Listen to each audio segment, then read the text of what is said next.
another two groups of animals in the animal classification, right? See, this is the mollusca and echinodermata.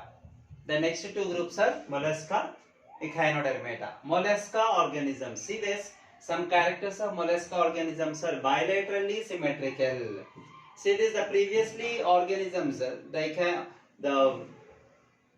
arthropod organisms. Arthropod organisms are having the bilaterally symmetrical. The same character transferred to the mollusca also. So that mollusca organisms are also bilaterally symmetrical.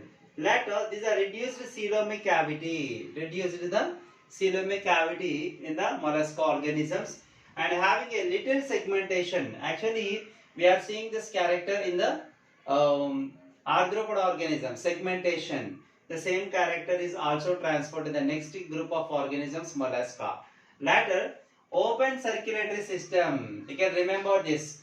The previously group arthropoda also having the open circulatory system. The blood is freely flowing in the body cavity. The same character is transferred in the next group, mollusca also. So the mollusca organisms also having the open circulatory system. Later, foot. These organisms can move from one place to another place so that the locomotory organ is needed.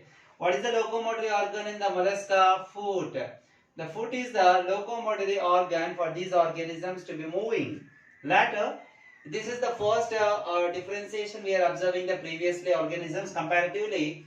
Kidney-like organ for excretion. These organisms are possessing a kind of a kidney-like organs for excreting the waste materials.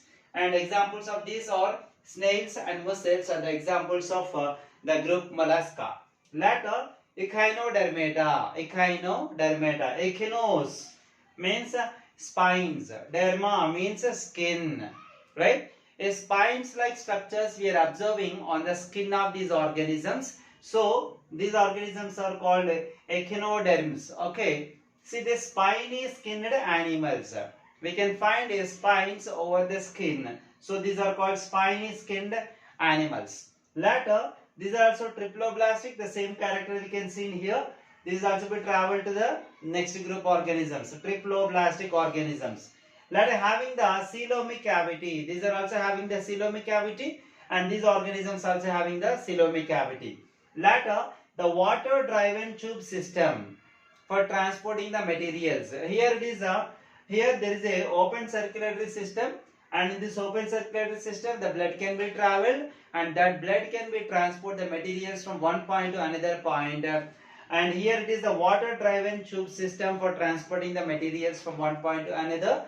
And also having a exoskeleton. This is the first character we have seen that on the body itself there is a hard spine like structures or appeared. Those are considered as an exoskeleton. Later, the examples of echinodermata, the well-known starfish and sea urchins. These are the two examples of echinodermata, and this is the comparative study of mollusca and echinodermata.